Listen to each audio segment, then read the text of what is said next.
صلی اللہ علیہ وسلم کی خالص ہونی چاہیے۔ یہ منہج ہے، یہ اصول ہے،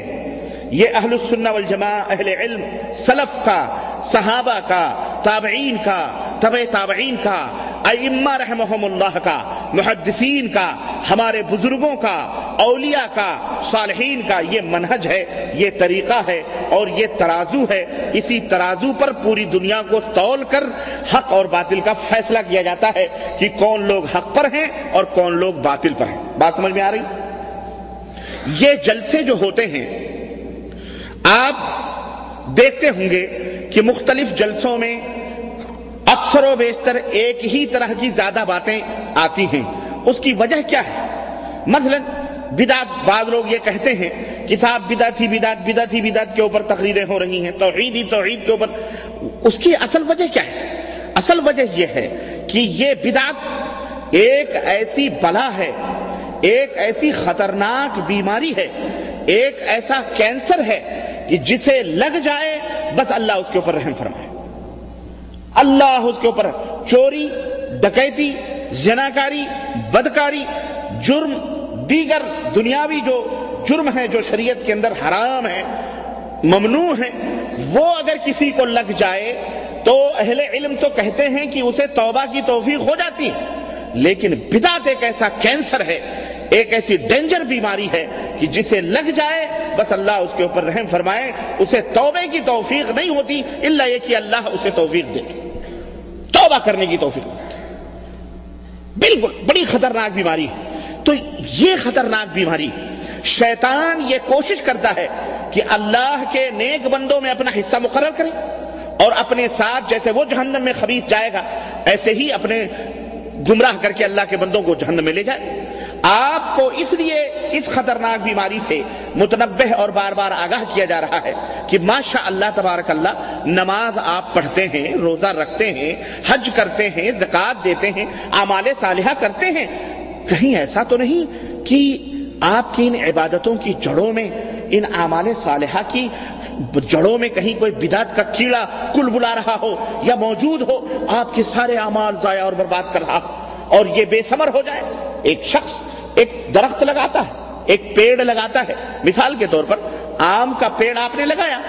آپ کی تمنا اور خواہش اور چاہت یہ ہے کہ آپ اس سے پھل کھائیں، صبح شام آپ اس کی پرورش میں لگے ہوئے ہیں۔ جناب علی پودا بڑا ہو رہا ہے، بڑا ہو رہا ہے، بڑا ہو رہا ہے، کافی بڑا ہوا، 4-5 سال کے بعد ماشاءاللہ شاخیں نکلی، پتیاں آئیں، ہرا بھرا، بڑے خوش ہیں آپ۔ لیکن ایک آدمی تجربے کار اگر ادھر سے گزرے اور کہے کہ جناب علی آپ نے ماشاءاللہ درخت لگایا، کہا ہاں بڑی محنت کر کے ہم نے یہ درخت لگایا ہے، لیکن اگر وہ آپ کو یہ بتلائے کہ عزیزم آپ نے درخت بڑی جانفشانی کے ساتھ، جد و جہد کے ساتھ آپ نے یہ پیڑ لگایا ہے، لیکن میں ایک تجربے کار آدمی ہوں، مجھے معلوم ہے کہ اس درخت کی جڑ میں ایک ایسا کیڑا بیٹھا ہوا ہے کہ اگر یہ کیڑا اس کے اندر موجود رہے گا اور یہ مارا نہ گیا تو آپ زندگی بھر اس کی خدمت کرتے رہو گے، پتیاں ہری تو ضرور نظر آئیں گی، پیڑ ضرور موٹا ہوگا، شاخیں ضرور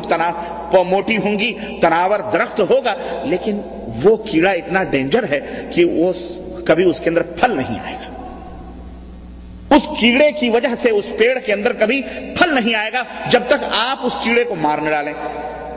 اب آپ بتلائیں کہ اب آپ چادر تان کر بے فکر ہو کے سو جائیں گے اور اس کی بات کا انکار کر دیں گے، چھوڑو جان دو تم بکواس کر رہے ہو؟ نہیں، آپ اس سے علاج بھی پوچھو۔ بھائی اگر آپ کو یہ معلوم ہے کہ اس درخت کے جڑ کے اندر کیڑا ہے تو آپ اس کا علاج بھی بتلاؤ۔ اگر وہ علاج بتلائے تو آپ بتلاؤ کہ اپنی محنت کو ثمرآور بنانے کے لیے آپ اس علاج کو کرو گے، ٹریٹمنٹ کرو گے پیڑ کا کہ نہیں کرو گے؟ ضرور کرو گے۔ آپ عقل مند اور ہوشیار آدمی کرے گا، تاکہ اس کی آرزویں اس پیڑ کے ساتھ وابستہ ہیں، وہ پھل کھانا چاہتا ہے اور وہ پھل سے محروم ہو جائے، اس کی محنت اکارت ہو جائے، فائدہ کیا؟ تو آپ اس کا علاج کرو۔ بعین ہی اسی طرح سے ماشاءاللہ تبارک اللہ آپ نے مسلمان ہیں، کلمہ پڑھ لیا آپ نے، چہرے پر داڑھی لگا لی آپ نے، ماشاءاللہ شلوار قمیضیں ٹخنے کے اوپر ہو گئی، نمازیں پڑھ رہے ہیں، نماز کے گھٹے پیشانیوں پہ آ گئے، سب کچھ کر رہے ہیں ماشاءاللہ، صدقہ خیرات بھی کر رہے ہیں، سب کچھ کر رہے ہیں، دعوت و تبلیغ بھی کر رہے ہیں، محنت بھی کر رہے ہیں، دوڑ دھوپ بھی کر رہے ہیں، لیکن اگر یہ پتہ چل جائے کہ آپ کی یہ دوڑ دھوپ، آپ کی یہ چلت پھرت، آپ کی یہ اعمال اور آپ کے یہ مکمل طور پر ماشاءاللہ مکمل اسلام آپ سے ٹپک رہا ہے، لیکن بھائی کچھ اعمال آپ کے ایسے ہیں جس کی وجہ سے یہ سارے کے سارے اعمال ضائع اور برباد ہیں، تو بتاؤ آپ جھگڑا کرو گے یا آپ ان اعمال سے توبہ کرنے کی کوشش کرو گے؟ یہیں پر معاملہ فائنل ہوتا ہے۔ ایسا آدمی جو بدعت میں ڈوب گیا ہو یا بدعتی اعمال کرتا ہو، اہل علم کہتے ہیں چونکہ اسے توبہ وہ اس لیے نہیں کرتا، لڑنے لگتا ہے، وہ لڑنے اس لیے لگتا ہے کہ وہ جس عمل کو کرتا ہے وہ اسے دین سمجھ کے کرتا، حالانکہ وہ دین نہیں، وہ اسلام نہیں، اس کے اندر کوئی اجر اور ثواب نہیں، بلکہ اس کے اس عمل کی وجہ سے اس کے بہت سارے اچھے اعمال ضائع اور بیکار بھی ہو رہے ہیں۔ وہاں شیطان اس کو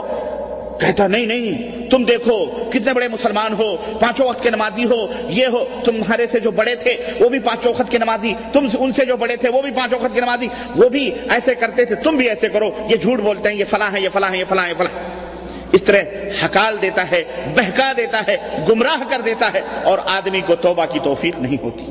آج کی اس مجلس میں اسی حقیقت کو سمجھنا ہے اور اپنے ایمان اور اپنے اعمال کی جامع تلاشی لینی ہے، سوچنا ہے، فکر کرنا ہے، بہت سولیے اور بہت بے خبری سے سولیے یارو۔ اب وقت بڑی تیزی کے ساتھ جا رہا ہے، دنیا بڑی تیزی کے ساتھ آگے بڑھ رہی ہے، اور ہم وہیں کے وہیں آپ کو یہ سمجھانے پہ لگے ہوئے ہیں کہ برادرم آپ کا یہ عمل سنت رسول کے خلاف ہے اور آپ کا یہ عمل سنت رسول کے موافق ہے، اور آپ کو سمجھ نہیں آ رہی ہے جو خلاف ہے اسے بھی کیے جا رہے ہو اور جو صحیح ہے وہ تو خیر کر ہی رہے ہو۔ مشکل یہاں مسلمانوں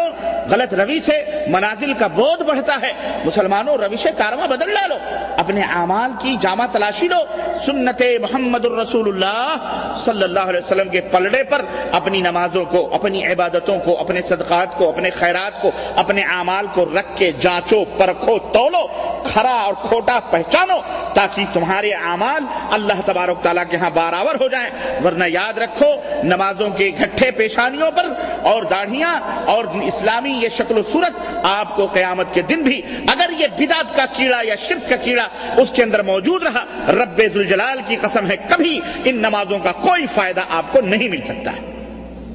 یاد رکھو یہ وارننگ ہے، کل قیامت کے دن نہ کہنا اللہ مجھے پتا نہیں تھا۔ اللہ جب پوچھے گا کہ الم یاتکم نذیر، کیا تمہارے پاس کوئی اللہ کا بندہ ڈرانے والا نہیں آیا تھا، تو وہاں یہ نہ کہنا کوئی نہیں آیا تھا، میں رہوں گا وہاں انشاءاللہ، مولانا منیر قمر رہیں گے وہاں، علماء حق رہیں گے وہاں، گریبان پکڑ کے کہیں گے اللہ ہم نے فلانی جگہ، فلانی مجلس میں، فلانی مسجد میں اس کو ڈرایا تھا، اس کو بتلایا تھا، اس کو سنت، بدعت، توحید، شرک کا معنی اور مطلب بھی بتلایا تھا، لیکن یہ تعصب کا شکار ہو گیا، یہ جہالت کا شکار ہو گیا، اس کے اندر کبر آ گیا، اس کے اندر غرور آ گیا، اس کے اندر عصبیت آ گئی، اس کے اندر اندھی تقلید آ گئی، اس کے اندر نہ جانے کیا کیا شیطان نے بیماریاں پیدا کر دی، اس لیے اس نے توبہ نہیں کیا۔ چور اور ڈاکو جنت میں جائیں گے، لیکن بدعتی اسے دوزخ کی مار ہوگی۔ یاد رکھو تفصیلات انشاءاللہ تبارک تعالیٰ آگے میں بیان کر رہا ہوں، اس لیے اس موضوع کا بیان کرنا اور مرد اور عورتوں کو اس خطرناک بیماری سے آگاہ کرنا امت مسلمہ کے علماء حق کا فرض ہے اور ان کی ذمہ داری ہے، تاکہ شیطان کہیں انہیں